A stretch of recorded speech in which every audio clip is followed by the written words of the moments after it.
The Joe Rogan Experience. You know, that knee you landed on Frankie was crazy. I was by myself watching TV and I screamed out loud.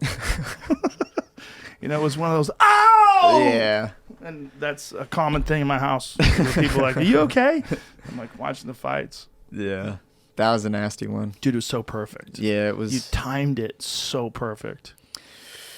Yeah, I mean, he wasn't doing any of the hitting the brakes, you know? Everything he was doing was just forward. Forward. He threw a kick forward.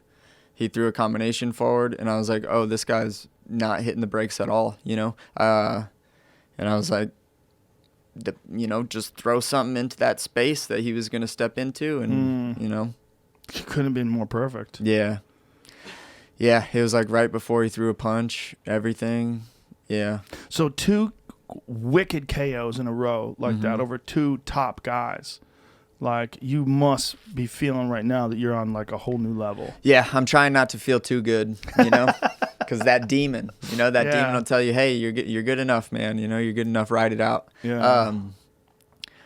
Yeah, I do feel good though, man. I feel like I think it's been noticeable, the demeanor that I go into the cage with. It's noticeable in my brain too. Like when I'm walking into the cage, I'm ready, you know, to hurt someone, and I'm ready to you know, snap and get that 10 weeks of thinking about it out of me.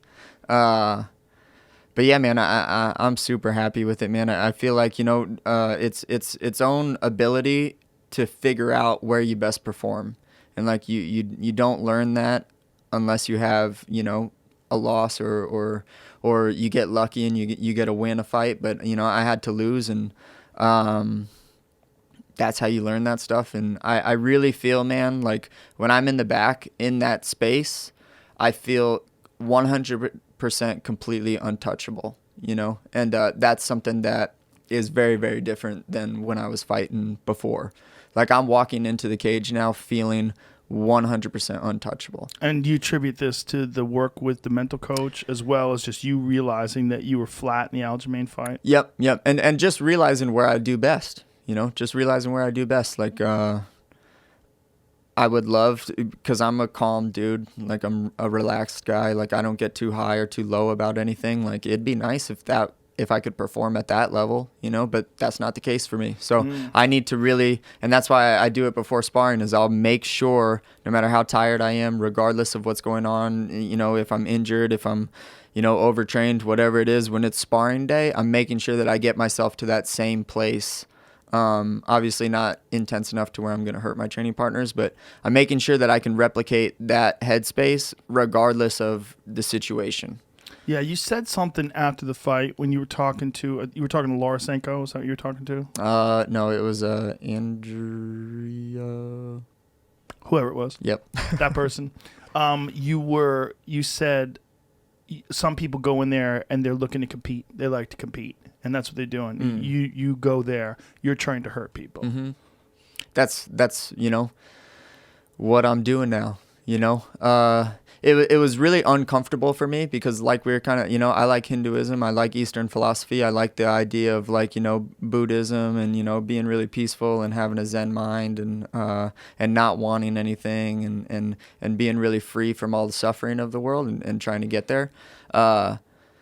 And that was kind of my philosophy, you know, up until I was choked out by Sterling and opened up my eyes and I hear him running around and celebrating. And I was like, fuck that, you know, fuck that. Everyone that I go into a fight now with, I'm really trying to hurt, you know, like I want to be the guy that's running around the cage and they're opening up their eyes, you know, and I didn't, you know, it's a different type of space to be in, and it takes a lot of practice, especially for someone like me who isn't, you know, naturally like that. But you know, that's the game that we're in, and that's what I'm trying to do now. How important is a loss sometimes? Like Super important. It's a reminder, you know. And like you said, you know, I was just too comfortable. I was too laid back. Like I needed to remember how dangerous this sport is. And that's one of the main things that I took from that loss is that like we're not playing soccer. Like don't walk into that fight not ready to go. It's also a lesson, right? It's like failure is so good for you because when you fail, it sucks and it feels terrible. But if you needed motivation, well, there it is. Like, that's the best form of motivation. Like, people would love to get motivation in a totally positive, like a way where it's elective. Like, I've decided to be motivated. Yeah. I'm going to be positive. And that's wonderful. But my goodness, the injection that you get from a loss or from just straight up failure where you're like, oh my God, I'm a loser. Yeah. And you're like, oh, the feeling, it's so bad. Yeah. You're literally the same person you were before that moment.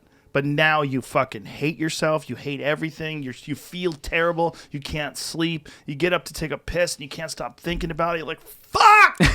You just feel so... You nailed it. But that feeling is worth a fucking $1 billion. It's so valuable.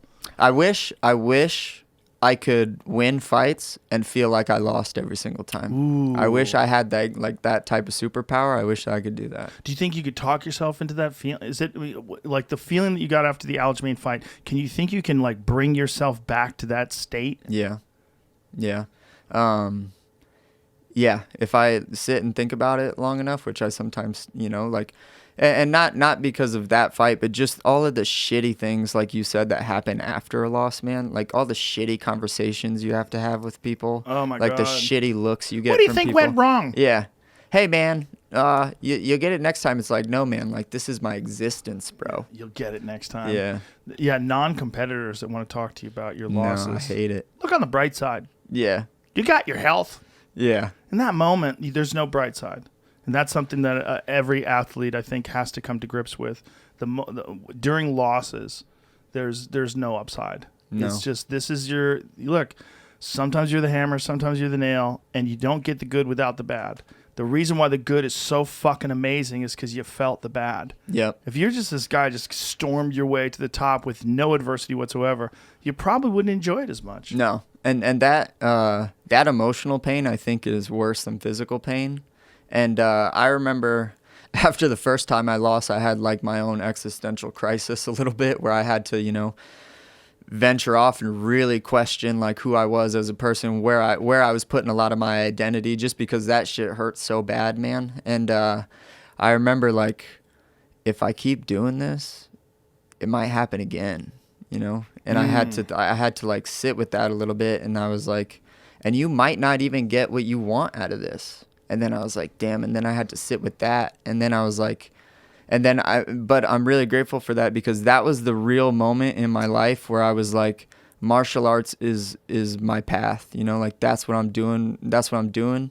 I remember having the very lucid thought of like, when I was having those feelings of like, this could happen again. You might not ever get into the UFC.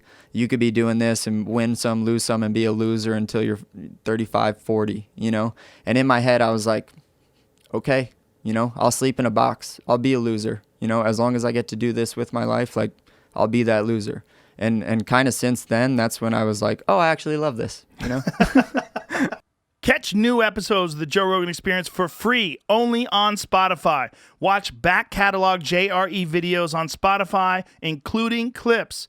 Easily, seamlessly switch between video and audio experience. On Spotify, you can listen to the JRE in the background while using other apps, and can download episodes to save on data cost, all for free.